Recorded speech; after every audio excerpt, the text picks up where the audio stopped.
Sir, welcome to the podcast. It's a pleasure to have you on. I'd love for you to explain who you are, why trust, and why should people listen to you about the topic.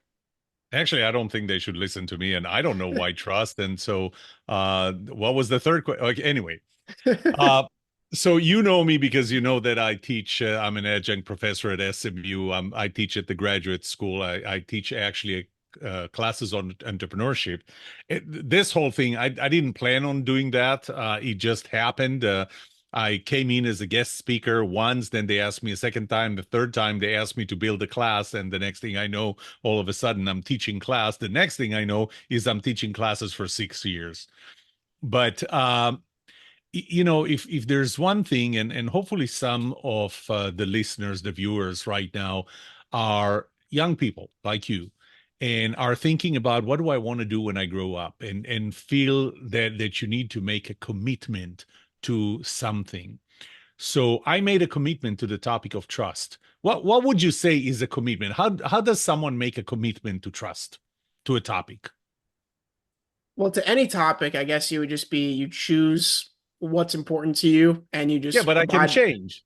But I can change. That's a good What point. does a commitment look like? It looks like discipline. It looks like you remain disciplined with that particular commitment. Oh, It looks like a tattoo. This thing does not come off. yeah. You know, uh, when I figured out what I wanted to do when I grow up, when I turned 50 in 2015. Now do the math, I'm 59. Since you're studying economics, then you will know what an IRA is, and you know that you can take the money out of an IRA in when you reach 59 and a half. Well, I'm a week away from being able to open IRAs and 401ks and start pulling money because I'm a week away from being 59 and a half. But I only figured out what I wanted to do when I turned 50. When I started my career, it was in technology. I learned computers and programming and hardware. And then I started that. I started working in that. Then I served in the military for 5 years, regular service, and then 10 years reserves. And then I kept on working in technology until one day I decided to get a law degree. And so I got a law degree, and I never planned on practicing law, and I never practiced law, except for once, and that was I sued someone, and I represented myself, and I actually won that lawsuit. I was still a law student. I didn't even Hmm. get my degree yet. That's the only time that well, no, I've been in court other cases, mainly as a an expert witness, but only as a witness, and one time as one of the sides, and that was the time that I won. But Hmm. then I moved to the U.S., and the first thing that I did was I realized that I'm drawn into the business side of things. So there's a whole story of why did that happen? Why did I all of a sudden realize that how people use products is more important than how good the products are? Uh, and so I got my MBA. And after I did my MBA, I started working for Texas Instruments, again in technology.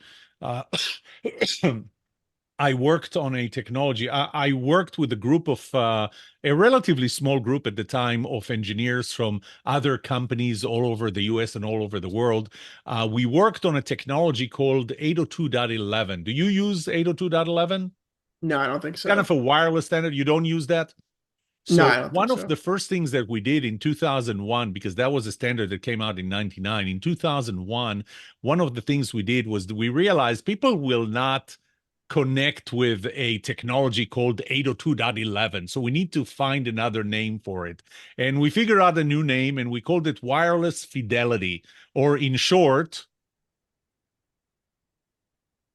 In short, wireless listen. fidelity Wi-Fi. That's how Oh, we started okay. Wi-Fi. Okay. So and even then, I realized that a big part of this is how people behave Hmm. in, technologies that hit the market, technologies that fail the market. A big part of it is how people behave. And so in '07, I decided that that's something that I'm interested in. And that's when I started working on my PhD. And it was a PhD in organization and management.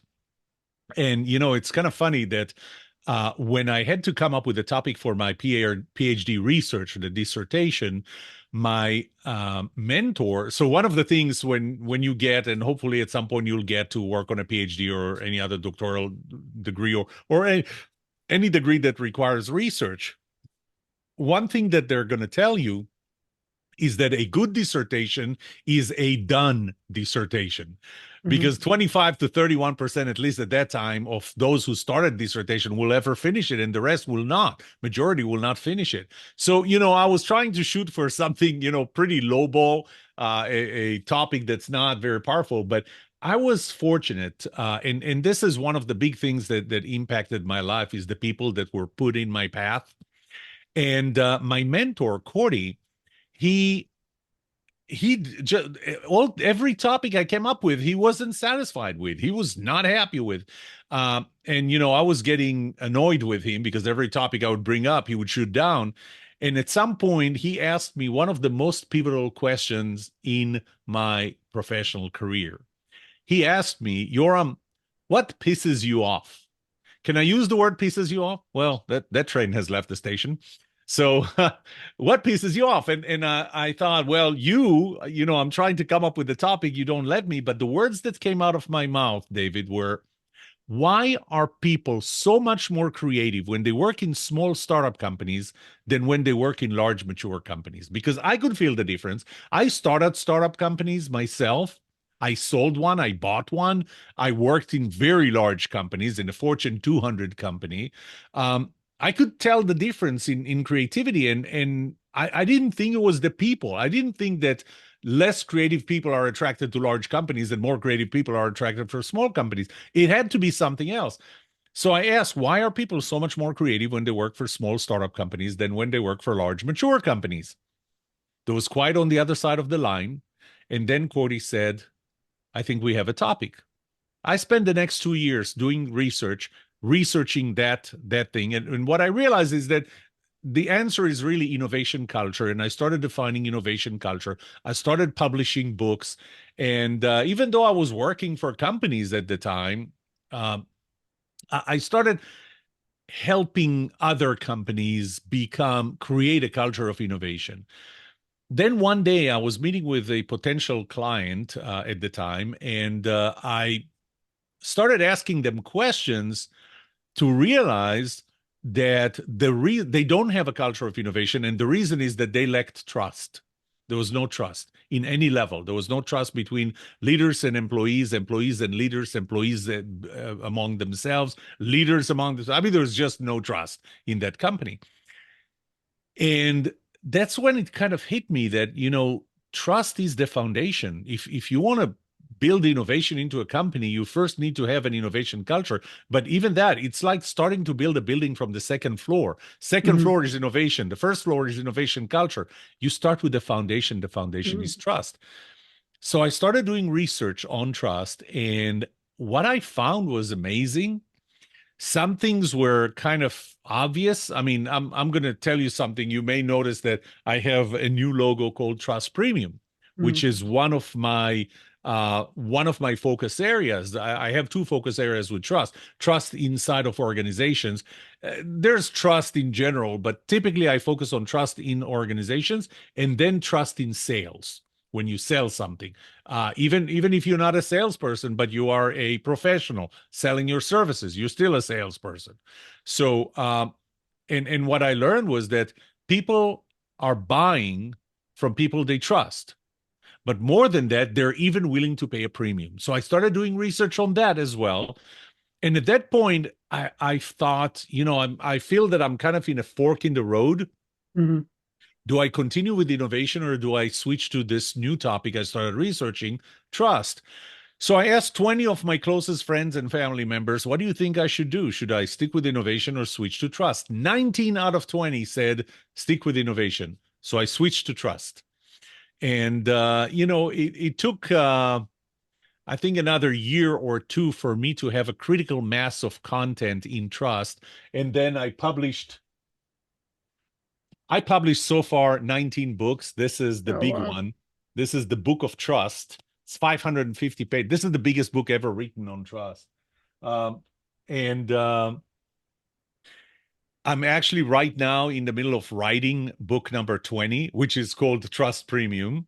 Hmm. And I had enough content to say, this is it. I'm making a commitment to trust. And in 2015, I made a commitment that what I like to do, when you hit 50, at least for me, I started thinking about what am I going to do in retirement? Um, I'm not going to be lying in bed watching TV all day long. Hmm. I'm going to, what do I like to do? I like to research. I like to write. I like to speak. Well, there are people who actually make this their occupation. I don't have to wait until I'm 59 and a half or 65 or 67 or 72 or any other number. I can just start now. And so in 2015, I quit a position, a senior position, executive vice president of corporate strategy in a public technology company. And I just launched my own business. And as of now, I'm 9 years into it and longer than any other place I ever worked for. That was the long answer. That was a great answer, and I think I That's have all a the time we have here today. I think I have 1,000 questions just from that. And Shoot. what would be interesting to me is after you've written thousands of pages, spent years on trust, what would you say if you could boil trust down to a sentence or two, just a definition of trust after everything you've learned, what would you say? No, I have an exact definition of trust. It's going to blow you away because it's a very detailed definition. I researched every definition that was made before. I mean, forget dictionary definitions or Wikipedia Hmm. definition. I'm talking about research and people who wrote books on trust. And my definition is this: your trust is your willingness to accept the possible negative consequences of giving control over something you have to another person or thing, expecting them to minimize the possibility of those negative consequences.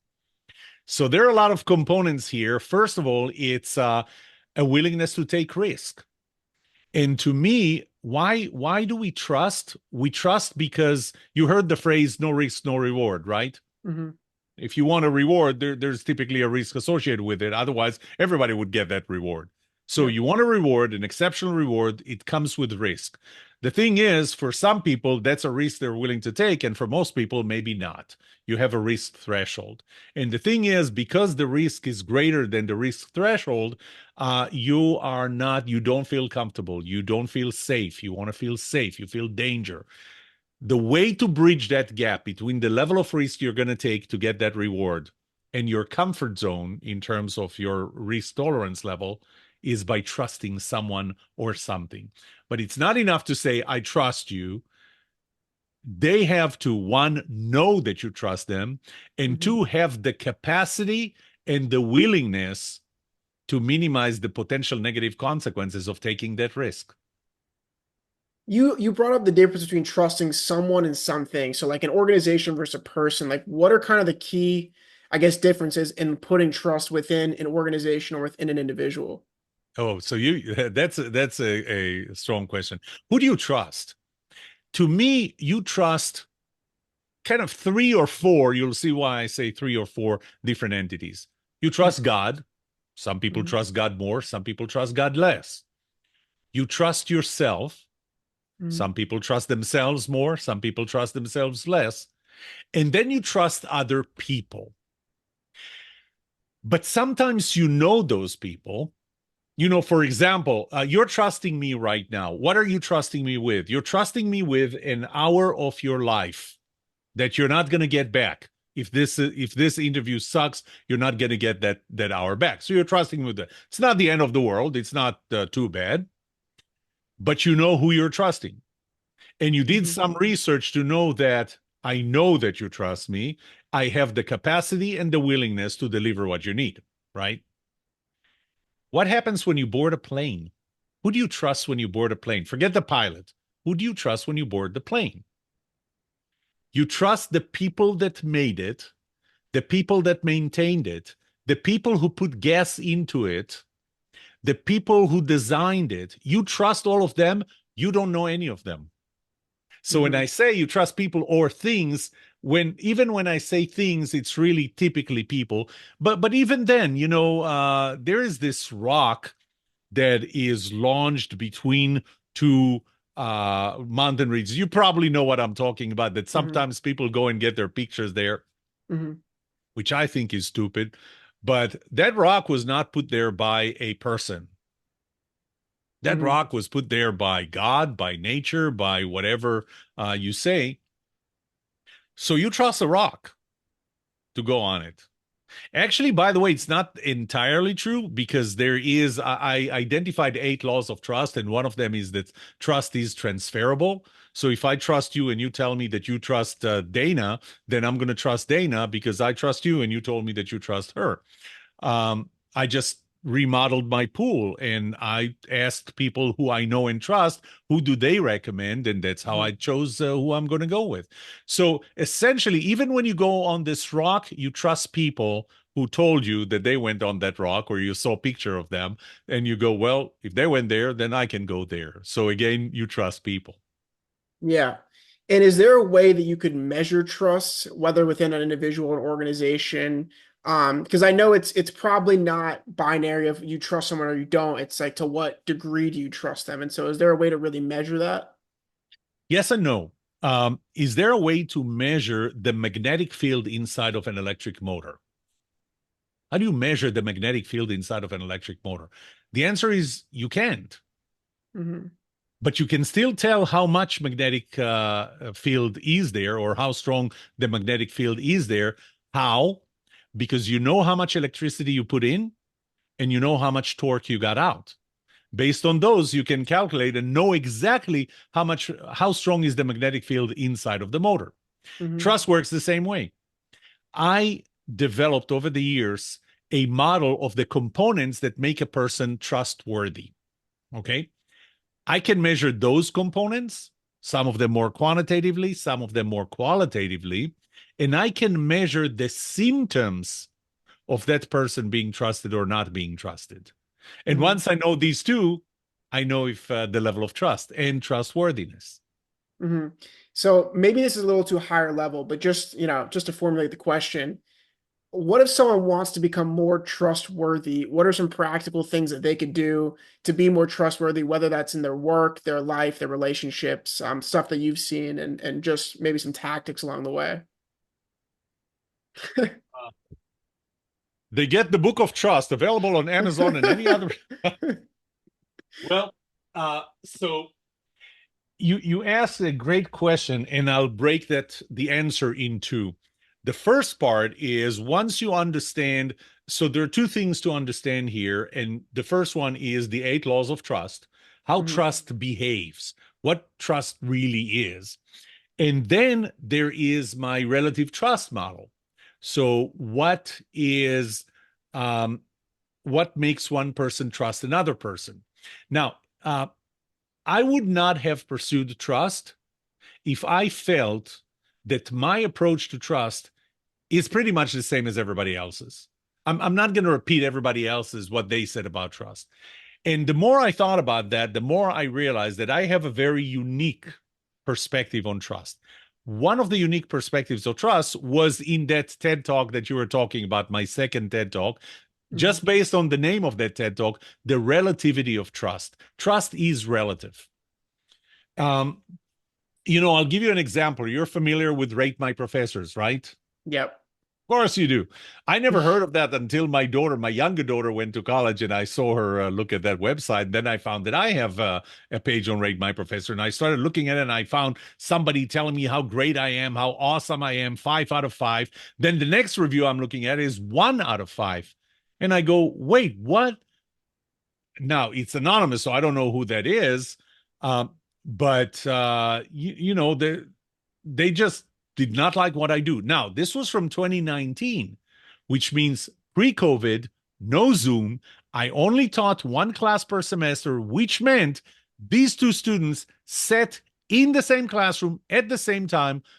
Now, I never gave less than a B minus, and even that I give like once every 3 years. Okay, Mhm. so that year I did not give anybody a B minus. There might have been a B or a B plus, and then like 91% of the grades I give are A or A minus.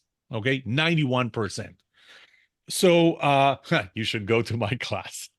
But actually, you should go to the class because it's an interesting class on entrepreneurship. But put that aside. Mhm. But that's only once you get to graduate school, to your MBA Mhm. program, because that's the only place I teach.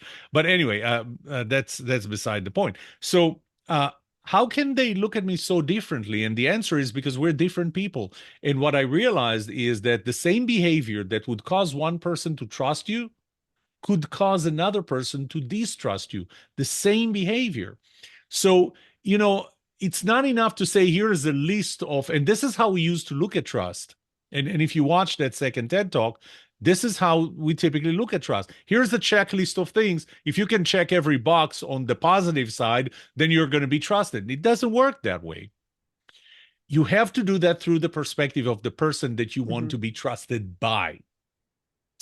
And so, um, first of all, it's the understanding of how trust works and what are the components Mhm. that make another person trust you or not.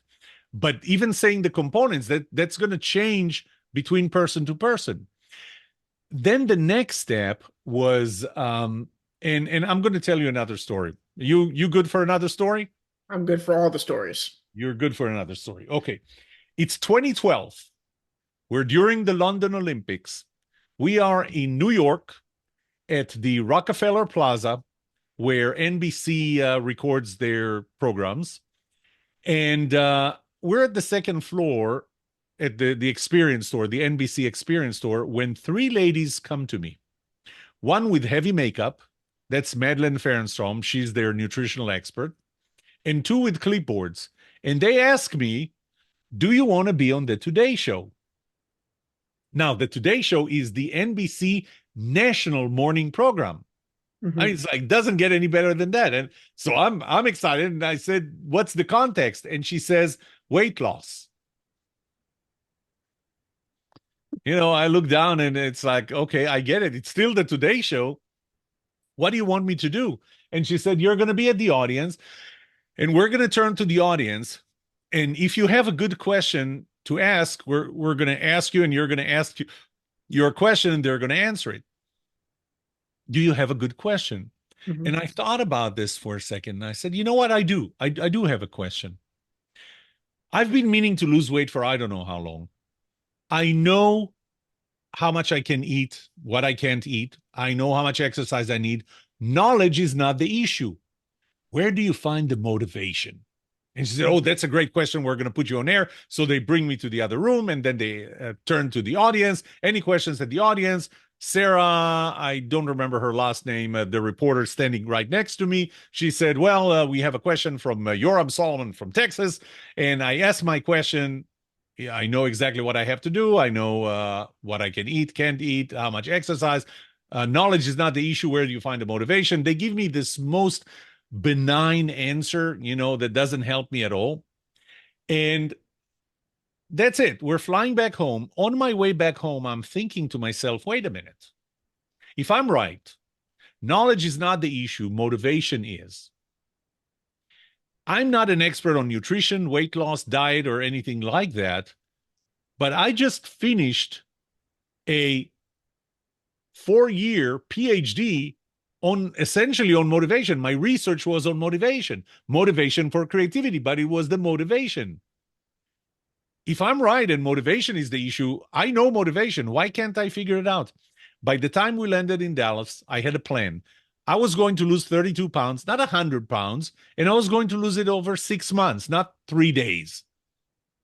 David, I lost exactly 32 pounds after 6 months minus 3 days.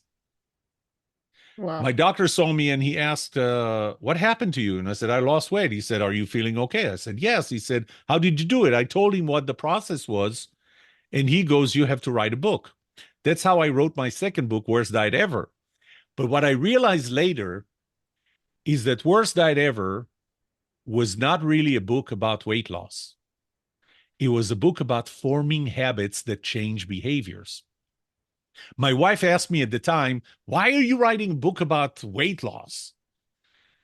Later, what I realized was that it helped me build a framework, an actionable framework to turn this knowledge. Remember, we started with knowledge. Now you Mhm. know what is the behavior that you exhibited that causes a specific other person, and maybe more, to not trust you, or at least not trust you as much as you'd like. Now you know what the behavior is, the behavior that needs to change. Changing behaviors is hard. So I created a 7-step process that I call trust habits, and I trademarked it. In Mhm. trust habits, through 7 steps, you form new habits that change old behaviors and make you trusted. Mhm. So the first and really the first 2 steps are to find out what is the behavior, which I gave you all the knowledge. There is the 8 laws of trust, the 6 component relative trust model. And then throughout the next 5 steps is how you form new habits. Mhm. Now, can you explain, and No. just well, if you were, Can can I you explain what? can you explain the relation between trust and habit forming? Like, kind of bridge that gap, and like, because when I think of trust, I think of like, kind of the definition you were talking about earlier, and then now you're relating it to the ability to form a habit. So, can you explain that relation? No, no. So it's not a relationship. It's Oh, okay. you want to be trusted, right? I mean, Hmm. do you want to be trusted? I'm Yes. going to assume that you do. You want to be Hmm. trusted by your parents, by your teachers, by your boss, by your peers, but there's a long list of by your customers. There's a long list of people that you want to be trusted by. Hmm. So you want to be trusted. The habit forming part is let's first find out why you are not as trusted as you Oh, okay. could be. Hmm. Okay. Once we identify that, now we have knowledge. The next step is forming habits that would change the old behavior and make you trusted. Hmm. Okay. So it's not you start with I want to be trusted. Well, you actually start with I'm not trusted enough in a certain relationship. I'm not trusted enough. I want to be more trusted in this relationship. And by the way, that's step one. Step one is identifying the relationship. What Hmm. relationship do you want to be trusted more in? And don't tell me all of them because remember, the same behavior that would cause one person to trust you could cause another person to distrust you. So you can generalize and I want to be trusted by everyone. Yeah. So let's find a relationship where you want to be trusted. And then let's find out what's holding you back? What behavior, because it is a behavior, period. It's not anything else. It's not the color of your shirt. It's not the color of your eyes. And it's a behavior.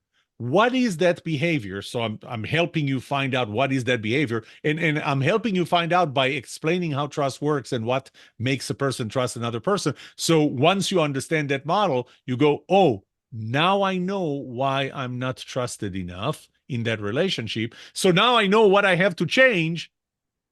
The next step is to form a habit because without forming a habit, knowledge is not going to get you anywhere. Understood. That makes a lot of sense. It's like, And think about yeah. this. You want to fly a fighter jet, okay? Hmm. Um, what if I gave you the manual for an F-18, my favorite plane? I gave you the manual for an F-18. You read Hmm. this manual and you read this manual for 6 months. You read this manual until you know everything. Does that make you an F-18 pilot? No. You have to start doing it and Hmm. repeat it and repeat it and repeat it until you're an F-18 pilot. And you Hmm. keep on repeating it and keep on doing it well and keep on repeating it before you're a Blue Angels pilot. Hmm. That makes a lot of sense. Yeah. And that kind of brings me to my next question. So I hear this statement a lot of, trust and a lot of other things. It takes a long time to build up, but it's very easy to, I guess, like destroy or lower. And so Yes. what really is that relationship? Is that true, or is that just like a cliche, or is there some truth to the fact that trust really can be, brought to a level, super high level over time, but brought down super easily? So you touch on multiple things. First of all, it is faster. It's actually 2.9013 faster. I know Okay. you think I'm joking. I'm actually not. There is something that's called the critical positivity ratio. Mhm. And it comes down to, by the way, it's also called the Losada ratio, and there Mhm. are articles that argue with this number, whether it's 2.9013. By the way, if you Google 2.9013, that's what's going to come up. I promise you, the critical positivity ratio or the Losada ratio, because one Mhm. of the two researchers was Losada, the other one was Fredrickson. Oddly enough, Fredrickson was the key researcher, but it wasn't her name on the ratio; it was the other. Mhm. Anyway, think about this. You buy things on Amazon? Yes, Yes. You had good experiences for the most part, yeah. for the most part. Do you put a positive feedback when you had good experience? Yeah. Sometimes. Are you more likely to put a negative review if you had a negative experience? Yes. Yeah. We are more likely to put a negative review if we had a negative experience than to put a positive review if we had a positive experience. Uh, we are, and by the way, there are two Israelis who, Daniel Kahneman and Amos Tversky, who actually developed a theory called the prospect theory in 1979. The prospect theory got the Nobel Prize for economics. For economics, your topic. In 2002, um, only Kahneman was there to accept that Tversky had already passed. But it's the same thing. It's we are driven more out of our fear of negative things than out of our uh, hope or happiness over positive things. So same thing. If I tell you the truth, would you trust me? Yeah. I mean, you expect me to tell you the truth, right? Mhm. It's not like I'm going to trust you because he's telling me he's the only person who tells me the truth. Actually, by the way, you'll laugh, but a lot of times I have former students reach out to me like 5 years after I taught them to get advice from me, and I go, "Why are you asking me?" And they're like, "You're the only person who actually tells me the truth, tells me what I Yeah. need to hear instead of what you think I want to hear." But you expect me to tell you the truth. So as long Mhm. as I tell you the truth, trust is going to increase slightly and slightly until the first time I lied to you. Mhm. Bam, trust goes down like a brick. Is it over? No. Can you recover from loss of trust? Mhm. Yes. First is you take responsibility. David, I screwed up. That's on me. That's my fault. I did something that caused you to lose trust in me. I get it. I understand that. I own it. I own it 100%. Two, what would it take for you to trust me again? Help me understand. Three, I'm committing to do that. Four, for God's sake, don't screw up again. Mhm. So you can typically recover from it. It's really hard. It's really hard. So you're right. Yeah. And it seems like to establish, the parameters for I will do this behavior, you should trust me to accomplish it. It seems like good communication is really essential for that to be done. So, is there a relationship between, you know, the communication skills and having trust between like two parties? So, like, if you get what I'm trying to say. Yeah, no, I get it, and it plays a role, and I want to play the role slightly differently. Two of the components that I typically look at combine are time and intimacy. Hmm. The more time we spend together, I mean, I can tell you, David, that you trust me now more than you did. Uh, what is it? 46 minutes ago when we started talking. Yeah. You trust me more now. That's a combination of two things. One is time. You spent time with me. And two, intimacy. You see me. You Hmm. see my body language. You hear my tone of voice. You see the consistency between those and what I say, the words that I choose. And because of that, you trust me more. So you can accelerate trust by spending more time and being more intimate. So being more intimate, it's as opposed to communicating over text, for example, or emails. Communicate over the phone is better. You can hear my tone of voice. Communicating like this in Zoom or even face to face is much better. It's a Hmm. double-edged sword, though, because it accelerates not only trust, it accelerates trust if the communication is positive. If the communication is negative, it accelerates distrust. Hmm. Yeah, I had a theory like that, where I was doing a lot of phone calls with when I was trying to do sales for my other company, and I realized that my conversion rate was much higher on Zoom because I'd actually be there and they could trust me over Zoom rather Yeah, than just hearing a voice with no name or no face that they could ever associate with that. So is that kind of the principle you're touching on? that's exactly the principle. And actually, I'm writing about that right now as we speak. I'm writing about that in the Trust Premium book. That's Hmm. my 20th book. Yeah, I would be very fascinated to see, like, in terms of that, like sales, a conversion rate. Would the conversion rate be higher on an in-person meeting with a client versus a Zoom meeting versus a phone call versus a text message? Like, if you can compare all of those statistics, what the difference would be? Because I imagine it'd be half as good, but maybe it's a tenth of as good. And so I wonder Here, what the difference is. here's the problem with that. The problem is that you're assuming that everything else is the same, everything Hmm. else is being equal. And but you're not talking about one customer, you're talking about multiple customers, you're talking about Hmm. different customers who care about different things. So you never really get to the point where you can isolate or everything else, all the other variables, and say the only thing that changed is the time and intimacy. That's the only thing that changed, and let's compare conversion rates. Hmm. It's harder to do that. Yeah. And I think we talked about in the beginning how you were touching on the innovation within a company. And I think you mentioned how you were also working with companies, correct me if I'm wrong, but in that trust realm. And so, what role does trust play in the workplace, and how much more effective are the companies that focus on trust, like maybe as a value, but also in practice? Like, do those companies perform better? And what have you seen with that relationship? So, unfortunately, I don't have it in front of me here, although I can pull it out. It's not going to take me that long to pull it out. Let me ask you this. What's important to you for a company to be successful? What what would you say makes for a successful company? I would say trust. I would say that'd be in No, there. no, that's we're talking about outcomes. What outcomes? So let me touch with Revenue. this.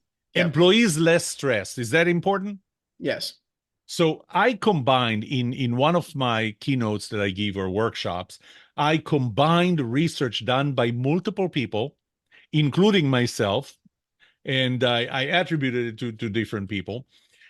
Stressful employees. So what they did was they correlated trust with the level of stress, and they compared the bottom quartile to the top quartile. So not the absolute bottom, 0, not the absolute top, 100, but the 25 percentile and the 75th percentile. So really half of the answers. Low trust, high trust.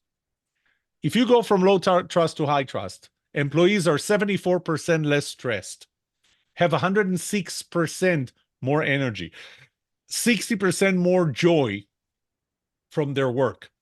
Um, 76% higher engagement. Just so that you know, today, 18% of employees, 18% are actively disengaged. So they're not shamed about it. They don't feel bad about it. They say, I'm disengaged. I'm just looking to get out of here. 59% are what's called quiet quitting. Hmm. They actually already retired. They just didn't tell anybody. They still show up at work and get a salary, but they're not engaged. Engagement goes up 76%. 40% less burnout, 13% fewer sick days. Now, you might say, who cares? These are the employees. Well, if you're a human resource manager, you care. Yep. Leaders typically care. But, the CEO may say, I don't care. I care about, what do I care about? Stock option, the stock price? Okay. Hmm. David, 200 companies that have a higher level of trust than lower, 286% higher shareholder returns. 286%. That's like almost a ratio of 4 to 1. Um, they can get higher prices. Very simple. That's the research that I've done recently. That's the trust premium research. Um, In some businesses, it can be 30 and even 40%. Financial advisors, I found that financial advisors that are perceived to be trusted by clients or potential clients can get 40% higher fees, 39.4% higher fees. Does that matter? Of course That it does. definitely matters. Yeah. Projects, projects ending on time, on budget, on specifications, 45% more when the project team has a higher level of trust. Does that answer your question? I think that does, and I think that's Yeah. pretty important. I think more companies should be looking into that. And you talked about quiet quitting. That's kind of a Yeah. newer term that I've been hearing kind of go around, Yeah. and it makes sense to me in terms of, maybe why there's been an increase in the last 10, 20 years, whatever. But one, can you talk about maybe why there has been an increase, and if there has been an increase, I could be wrong about that. But two, what's really the role of quiet quitting? What is it, and why is it happening? Well, here's another piece of research that was done in 2017. And what they did was over a period. So there is something that's called the World Value Survey Database. It's an open database. You can get there and get data, different cuts and segments and all. And a few researchers did a longitudinal study. So they really just looked at data from 51 years in 78 countries. And what they found was that over 51 years in 78 countries, on average, the level of, they call it individualism in values and practices, went up 12%. Now, what does individualism mean? It means, David, that the world revolves around me. Mhm. I believe that the world revolves around me. I don't care about other people. And that went up 12%. Now, you may think 12% in 51 years, is that such a big deal? First of all, it is a big deal, 12%. But the second, that's overall. Here in America, it went up between 60 to 69% in values and practices, respectively. 60 to 69%. We believe today that the world revolves around us. And because of that, I go to work to get paid. Most people go to work to get paid, not to bring value, not because they care about what the company does, not because they care about who the company affects and who they affect. It revolves around me. Now, the pandemic has done something to that.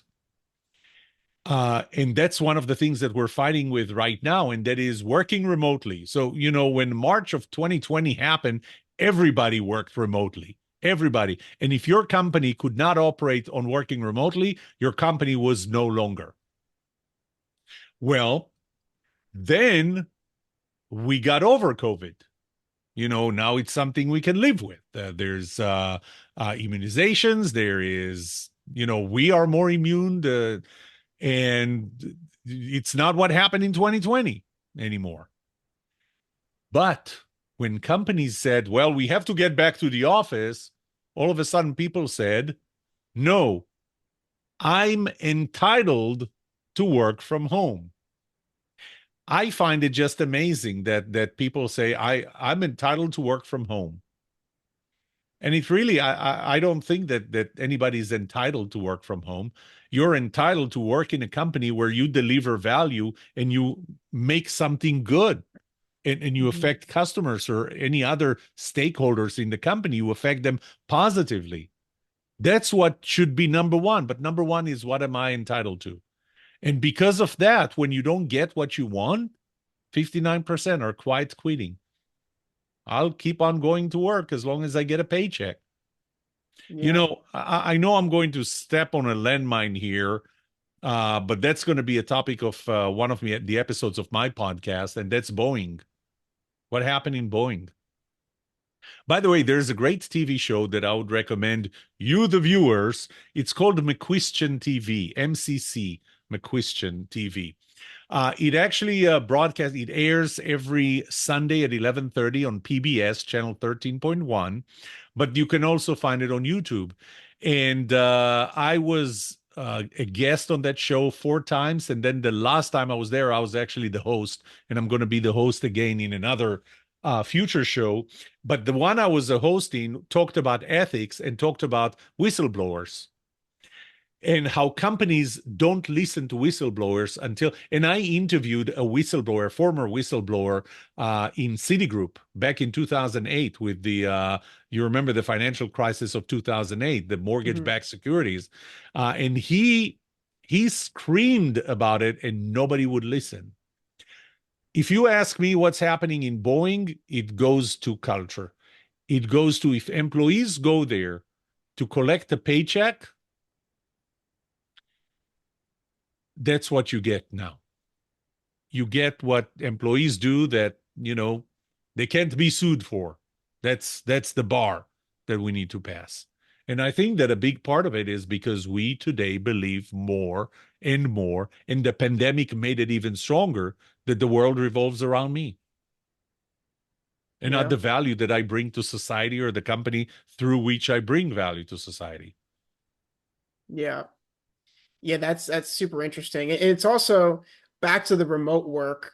We were talking earlier about how it's easier to build trust in person, probably a little less on Zoom, probably a little less on a phone call, and then you go all the way to maybe a text message or an email. And then I had this conversation similar in another podcast I filmed where, you could imagine that when you're in the office, like when I worked at Fisher Investments 2 summers ago, like you have these brief conversations, like when you're getting coffee or in between assignments and whatnot. When you're at home, there is none of that middle ground conversation. You simply just do the task and that's really it. There's none of the other things that would build like trust, culture, and everything else to do with the company. So I think this is definitely a topic that Oh you yeah. definitely could touch on, about how remote work, while you might be effective one dimensionally in a task, I mean, and you probably know more about that. I would imagine that building trust with your team, with your leaders, it's just way less effective of a means when you're doing it on remote. So have you seen something of that? Oh, definitely. And that actually one of the keynotes that I deliver is how do you build trust while working remotely? And again, the first step is if you watch my first TED talk, I stole a line from the TV show the Newsroom. Hmm. The first step in solving any problem is recognizing there is one. Hmm. And so first you need to recognize that trust is harder to build when everybody's working in a different facility. And Hmm. this is why that's part of my intimacy component. Trust is harder to build when everybody's in a different location. It's not impossible, but it's going to take longer. One, it's going to take longer. Two, it's not going to get to the same level of us working in the same facility at the same time. And three, you have to work on it. It's not just going to happen. Yeah. And what's super interesting is the common argument for remote work is efficiency. It's that the workers don't have to come to work. They don't have to do all these other parts of the task that could just be eliminated. It could help the company be more productive essentially. Yeah. And from the stats that we're talking about, it's if there's no trust and they can't build this relationship between them and the leadership and their coworkers, then they're going to be less efficient. So it might actually defeat the argument that remote work is more productive, especially if you look at an entire organization like a Boeing with thousands of employees.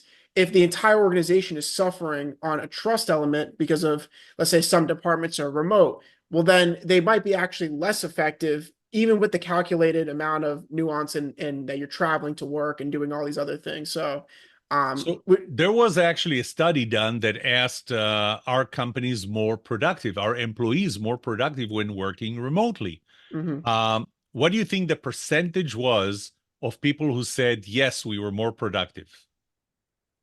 I bet it was high, but I don't think it was true. I don't think it was. 89%. 89% said we're more productive There you go. when you ask the employees. When you ask the managers, only 12% said we're more productive. Look at That's a that good gap, stat. which, Yeah, by the that's a good way, stat. brings you back to, first of all, there are different perspectives to this question, but it brings you back to the employee says, I'm more productive. Why? Because I want to continue and do it this way, because I don't care about the final result. I only care about how I feel and what do I get? What's in it for me? Hmm. So, yeah, I another thing to keep in mind is that there are nuances. Okay, there is no one size fits all. There are Hmm. nuances. And the nuances are that some jobs cannot be done remotely. You know, Can you imagine you're boarding a plane and uh, the first officer says, "Well, as it turns out, the captain today will be working remotely and will be flying this plane from home." Yeah. You're gonna stay on that plane? I don't think No. so. You go to McDonald's and they're gonna say, "Yes, the cook today is working from home, so we're gonna email you your burger." Mail sorting. There are a lot of things that cannot be done at home. There are jobs that maybe can be done from home, but not all tasks within the job. And then there's this element that you touched on before, which is, we talked about time and intimacy, but what happens when we're all in our own little bubbles and we're not talking to one another? We're not building time and intimacy. We're not building trust. And if we're not building trust, I just told you what happens when you don't have trust. Yeah. Yeah, it's interesting. And I also see a lot of jobs where the function is being shifted around. I have a best friend who lives in San Francisco and they have the self-driving cars. I'd Yeah. love to see the stats on the fact that if there's no human driving the car, do they trust the vehicle to get there safely? And so like you see this relationship between like what do you trust, who do you trust? Then in that case you have to trust the manufacturer of the car. Did they build it correctly? And so it's You have to interesting. you Yeah. have to trust the manufacturer of the car, the person who wrote the software, Hmm. um, and whether they were in the 23% who are engaged, actively engaged, or the Hmm. 59% that were quite quitting, and they just wrote code like whatever, and you're going to be sitting in the back seat. By the way, I do ask this question when I make the point of time, the Hmm. importance of time. I ask my audience, how many of you are willing to sit in the back seat of a self-driving car when nobody is sitting in the front? The car is completely autonomous. And the I asked it just recently in a conference. Out of 600 people in the audience, two raised their hands. I'm willing to sit in the back seat.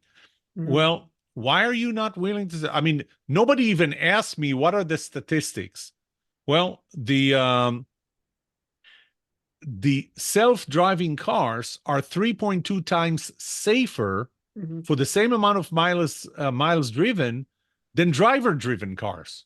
So it's safer. It's 3.2 times safer. Why are you not willing to sit in the back seat? Well, because I didn't spend enough time with it to feel comfortable with it. That's a great point. You feel comfortable with cruise control, Yeah. David? You do? Well, that's because you're much younger than I am, because I remember when cruise control came out. Yeah. My foot was hovering over the brake because I did not trust that thing. And it took time to realize it works well. Hmm. I never crash into the car in front of me. It works well. Now I trust it. Over time, you're going to trust the self-driving car. Exactly. I with that same friend from San Francisco, I made the drive from Dallas to San Francisco recently, and he has a Tesla. So long drive, but I Very. he has a Tesla, and so it has the self-driving feature. So even though it could pretty much do everything itself, it still wants you there just, for safety reasons and whatnot. But when I first started driving it, even though it's exactly what you're saying, you have to trust and have intimacy even with the machine and with the people who built it, because when I first put on the self-driving feature, like I was basically just driving it. I was too nervous. And Yeah. then as I started doing it, because it was a 30-hour road trip, an hour 10, you're used to the fact that it's not going to crash as soon as you let go of the wheel. And so you build this, like, as you said, like this trust with the engineers who built it, with the car, with the Tesla. And so it's interesting how the trust, it's not just so one dimensional. It isn't a transfer from one person to another. It's an entire, you do like these micro calculations, I guess, of like all the people involved and you trust their process with it. Well, not so micro calculations. I actually built a mathematical model of what's trust. I'm not kidding. This is a serious mathematical model that I created to That what looks pretty trust is. serious. Well, it is. It is Yeah. serious. And actually, in the book of trust, I even explain it. Maybe everyone will have to read the all the 20 books, the 20th when it comes out. Yeah. Yeah. So, are there any other notes that you think I might have missed on that you think people should understand about trust? And, I think it's a topic that I haven't heard many people talk about, but I mean, especially after our conversation today, I definitely realized that people should be talking about it. And so, are there any other keynotes that I might be missing in terms of what people should understand about it? There is a lot. There is a lot, and the simplest way to say why there's a lot is I have 19 books. I'm writing book number 20, and I'm not repeating the same things in every book. I have a podcast that has about 150, 160 episodes on average. They're 30 to 40 minutes an episode of me talking. I told you maybe once a month I talk to someone. I have a conversation with someone in my podcast, but for the most part, it's me talking. So there's a lot to know, a lot to understand. The starting point always needs to be where do you need to be more trusted, and then how do you do it? And that's why I have the trust habits process.